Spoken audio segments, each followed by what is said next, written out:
안녕하세요. 결혼한 지 올해로 3년 차인 30대 여성입니다. 아이는 아직 없고 앞으로도 없겠죠. 남편과 이혼할 생각이니까요. 남편하고는 대학 시절부터 알고 지내던 사이였습니다. 하지만 그 당시엔 남녀 사이라기보다는 그저 좋은 오빠 동생에 불과했지요. 그랬던 저희가 본격적으로 연애를 시작한 건 남편 나이 32, 제 나이 29일 때였어요. 그때 저는 다니던 중소기업에서 운 좋게 대기업으로 이직을 했는데 새로운 환경에서 받는 스트레스가 상당했거든요. 그래서 남편에게 정신적으로 의지를 많이 했던 게 사실이에요. 그리고 그때만 하더라도 남편은 제 말에 귀 기울여주고 저를 배려해주는 좋은 사람이었죠. 그래서 결혼까지 하게 되었던 거고요. 하지만 결혼하고 반년도 되지 않아서 생각지도 못한 상황을 마주하게 되었습니다. 아버님이 하시던 공장이 재정적으로 문제가 생기면서 그 여파가 저희 신혼생활에도 미치게 된 것이었죠. 사실 아버님은 오래전부터 작은 의류 공장을 운영해 오셨는데 남편이 아버님 사업에 대해서는 딱히 얘기를 꺼낸 적이 없었기에 그저 막연히 안정적일 거라고 생각했어요. 게다가 저희가 결혼할 때 많이는 아니어도 시댁에서 5천만 원을 보태주셨거든요. 그러니 설마 몇 달 만에 공장이 그 지경이 될 거라고 누가 상상이나 했겠어요? 아버님 공장이 어렵다는 이야기를 들은 지 일주일도 되지 않았을 때 아버님께서 연락을 해오셨습니다. 그리고는 기니 할 말이 있다고 하시더니 저희가 결혼할 때 주셨던 5천만 원을 돌려달라는 거예요.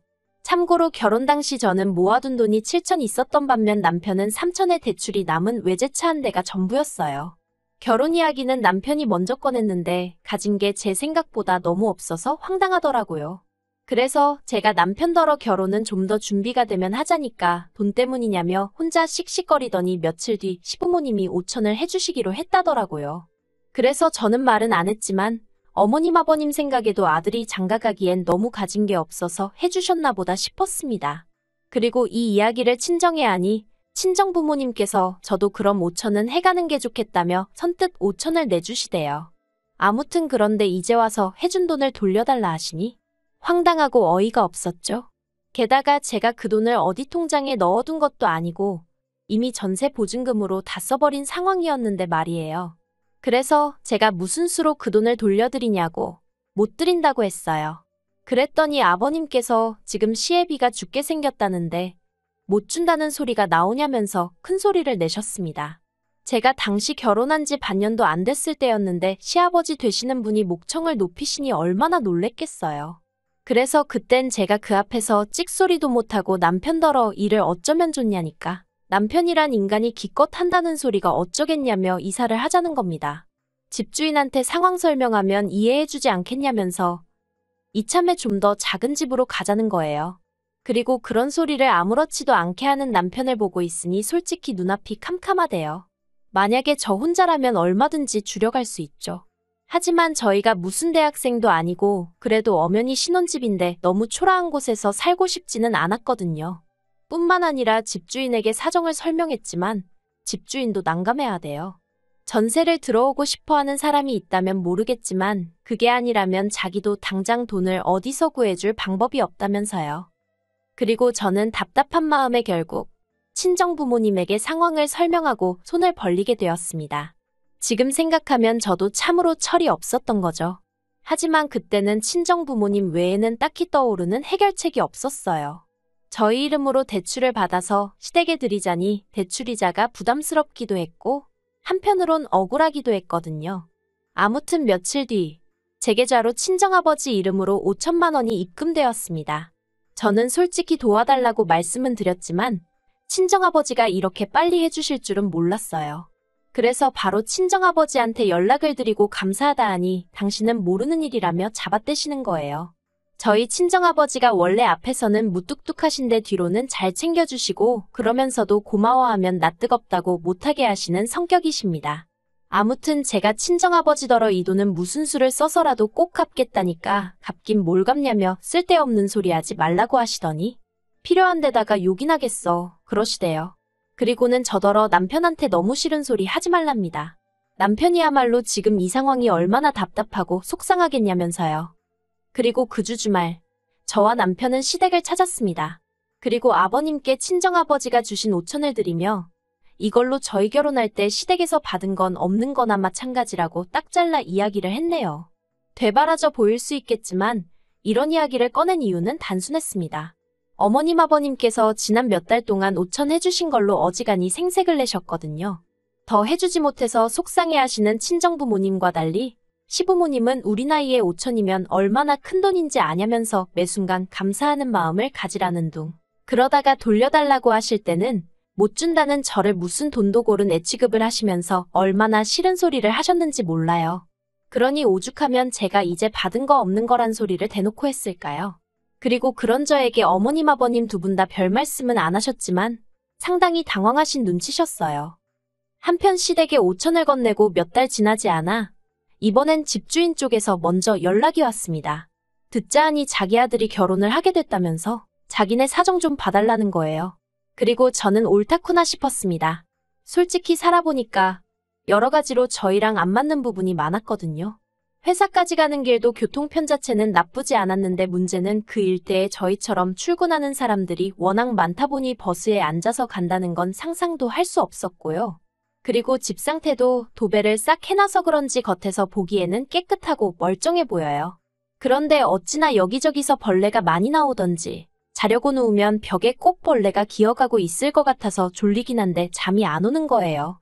그런데 집주인한테 얘기하면 여기가 주변에 나무가 많아서 그렇다며 대신 공기가 좋지 않냐는 소리나 해대고 아무튼 그렇다 보니 그냥 하루빨리 이 집에서 나가고 싶다는 생각뿐이었는데 집주인이 먼저 계약을 깨달라고 나오니 저희로선 땡큐였어요. 그래서 저희는 결국 첫 전셋집에서 1년도 안 살고 이사를 하게 되었습니다. 그런데 남편이 저번에도 그러더니 이번에는 좀 작은 집으로 이사를 가자대요. 그래서 왜냐고 물으니 이참에 보증금 일부로 자기 차에 걸려있는 대출을 갚으려고 그런다는 거예요. 어이가 없어서 제가 남편더러 보증금에 당신 돈이 어딨다고 그걸로 당신 차에 걸려있는 대출을 갚느냐고 무안을 줘버렸어요. 아버님이 주셨던 5천 도로 가져가셨고 그걸 제외하고도 남편이 보탰다는 3천은 솔직히 일일이 따지자니 좀 치사한 것 같긴 한데 저와 마찬가지로 결혼식에 신혼여행 그리고 살림살이 사는데 다 쓰였으니까요. 그러니 솔직히 남편이 자기 몫을 찾는 건 정말 염치 없는 거잖아요. 그리고 그나마 다행이라고 해야 할지 남편도 제 이야기를 듣고는 얼굴만 붉힐 뿐 더는 따지고 들지 않더라고요. 한편 돌려받을 전세보증금으로 갈 만한 곳은 서울에서는 오래된 빌라 정도밖에 없었습니다. 그리고 제가 그때 생각한 게 이러다간 허구한 날 이사나 다니다 결국 내 집은 못 사는 거 아닌가 싶은 거예요. 그래서 남편에게 대출을 받자고 했어요. 단 1억이라도 대출을 받아서 오래된 아파트라도 우리 명의로 된 걸 하나 마련하자고요. 그랬더니 남편이 대번에 싫답니다. 대출 받으면 이자 나가지 않냐, 그거 싫다고 자기 아버지 돈 돌려드릴 때도 쪽팔리게 장인어른한테 손 벌린 거 아니냐면서요. 그래서 그때랑 지금이랑은 명분도 다르고 상황도 다르다고 설명을 했지만 아예 들으려고 하질 않으니 소용이 없었죠. 그리고 결국 제가 그러면 냅두라고 했어요. 어차피 보증금도 다 내 돈이나 마찬가지니 대출도 내 이름으로 받겠다고요. 그러자 이번에도 남편이 설레발을 치면서 한다는 소리가 나중에 자기한테 부부니까 같이 갚아달라는 둥 어쩐다는 둥 그런 소리 하면 안 된다는 겁니다. 그래서 제가 걱정 말라고 했어요. 당신이나 나중에 같이 안 산 걸 후회하지 말라고요. 그런데 여기서 제가 이런 말을 한 건 정말 무슨 집값이 오를 거라고 기대를 했다거나 그랬던 것은 아니고요. 그냥 너무 신경질적으로 나오는 남편이 미워서 저도 한번 해본 소리였네요. 돌려받은 보증금에 대출까지 받아서 있는 대로 긁어모으니 대충 3억 정도 되었습니다. 그래서 그 돈으로 서울 끝자락에 있는 정말 작은 아파트를 하나 샀어요. 18평으로 방 2개 화장실 하나가 있는 빠듯한 공간이었죠. 그래도 이제 이사는 안 다녀도 된다는 생각에 기뻤고 아파트를 알아보다가 알게 된 사실이었는데 지어진 지 워낙 오래돼서 재개발이 되니마니 하는 곳이었더라고요. 그런데 제가 그렇게 싼 값에 살 수 있었던 건 원래 살던 주인이 할아버지셨는데 그렇다 보니 리모델링이고 뭐고 하나도 안 하고 30년 가까이 사셨답니다. 그러다 자식들이 다 외국으로 나가면서 같이 나가게 되셨다고 빨리 팔아야 한다는 걸 제가 운 좋게 잡았던 거고요. 아무튼 그렇게 집을 사고 인테리어는 친정아버지가 아는 분께 부탁하여 시세보다 저렴하게 해결했어요. 그리고 이제 전세도 아니고 제 명의로 된 자가였던 만큼 집들이도 했죠. 그런데 시부모님이 저희 집 현관을 들어서시면서 하시는 말씀이 이것도 집이냐고 사람을 불렀냐는 거예요. 그래도 나름대로 뿌듯한 마음으로 모신 자리였는데 첫마디가 저러니 저도 사람인데 기분이 팍 상하대요. 한 푼 보태주신 것도 없으시면서 어쩌면 말을 저렇게 하시나 싶은 게 정말이지. 지금도 그때 느낀 허탈감이 얼마나 생생한지 몰라요. 하지만 제가 고작 그런 일로 이혼까지 생각하게 된 것은 결코 아닙니다. 지난 3월 저희 부부가 결혼한 지 3년째 되던 달이기도 했지요. 나름대로 우여곡절을 겪으며 벌써 3년이란 시간이 흘렀구나 싶었을 즈음이었는데 시부모님에게서 연락이 왔습니다. 할이야기가 있으니 조만간 한번 올라오시겠다고요. 그래서 주말에 오시라고 말씀을 드렸고 그러겠다 하셨어요. 그런데 그 할 말이라는 것이 기도 안 차는 것이었습니다. 아버님께서 저에게 5천만 원을 주시면서 그때 돈 잘 썼다 하시더니 이제 이 돈 돌려주니까 아파트 명의를 남편과 공동 명의로 하라는 것이었죠. 황당해서 순간 말도 안 나왔어요. 남편이 죽어도 대출은 같이 안 갚는다고 그래서 거의 2년에 가까운 시간 동안 저 혼자 대출 갚았거든요. 그리고 그나마 다행히 동네에 지하철이 들어오네. 그리고 재개발 얘기도 진척이 좀 있어서 아파트 값이 올라 그걸로 마음의 위안을 삼고 있었는데 뜬금없이 그때 5천 이제 돌려줄 테니 공동 명의를 하라니 어림 택도 없는 소리였지요. 그래서 제가 아버님더러 싫다고 했어요. 그러니까 아버님이 영문을 모르겠다는 표정으로 왜 싫으냐입니다. 부부면 당연히 공동 명의를 하는 게 맞지. 그리고 원래대로면 이유가 뭐가 됐건 간에 서류가 오가는 건 남편 명의로 하는 게 맞는데 그나마 제 돈도 들어가 있고 하니까 공동 명의 정도로 얘기를 하시는 거라나요? 정말 기도 안 차더라고요. 그래서 예전부터 하고 싶던 그 말을 결국 입 밖으로 꺼냈습니다. 이 집에 어머님 아버님 아들이 보탠 건 쥐뿔도 없다고요. 막말로 하숙생은 월세라도 내고 살지. 남편은 자기가 번 돈에서 생활비라고 얼마 딱 꺼내놓는 거 말고는 뭐 하나 기여하는 바가 없었는데 이제 와서 무슨 공동명의를 하라는 거냐 했죠. 그랬더니 저희 아버님 하시는 말씀이 너 우리 아들 차 탄 적 없냐 그러시는 거예요. 저는 20살 이후로 줄곧 서울에서 살았고 그렇다 보니 늘 서울의 대중교통을 이용해왔어요. 하지만 남편과 연애를 시작한 이후로는 데이트 코스에 따라 종종 남편 차를 타게 되었고 결혼 후에는 당연히 시댁이나 친정에 내려갈 때 남편 차를 이용했지요. 그런데 아버님 말씀이 남편 차를 얻어 탔으니까 저는 할 말이 없는 거랍니다. 그리고는 아버님이 남편을 보시더니 네 차 얘랑 공동명의로 해줘라. 알겠냐 하시대요. 저한테는 들었지? 우리 아들이 지 차에 너 공동명의 해줄 거니까 너는 아파트 공동명의 해주면 된다. 내가 돈도 준다고 하지 않냐 하시는데 진짜 무슨 사업하신다는 분이 셈을 이따위로 하시나 싶어서 오죽하면 저도 모르게 입안에 있던 주스를 뿜었다니까요. 제 입에서 나간 오렌지 주스를 어머님이 정통으로 얼굴에 맞으셨고 당연히 난리가 났어요. 어머님이 더러워 죽겠다며 저한테 일부러 그랬지 하시며 삿대질을 해대셨고 저는 그게 아니라곤 했지만 어머님의 벌개진 얼굴에 얼룩진 오렌지 과육들이 눈에 자꾸 들어와서 웃음을 참지 못했습니다. 그러자 어머님이 저더러 미친 X 아니냐며 아버님더러 가자고 화를 내셨고 아버님은 아버님대로 저더러 다음 주까지 공동명의에 놓으라고 안 해놓으면 5천만 원도 안 줄 거고 저희 이혼시킬 거랍니다. 그런데도 저는 끝까지 웃음이 나오려고 해서 나중엔 억지로 웃음을 참았더니 눈물이 질질 흐르더라고요. 그리고 아버님 어머님이 돌아가시고 나자 남편한테 이게 지금 말이 된다고 생각하냐고 물었어요.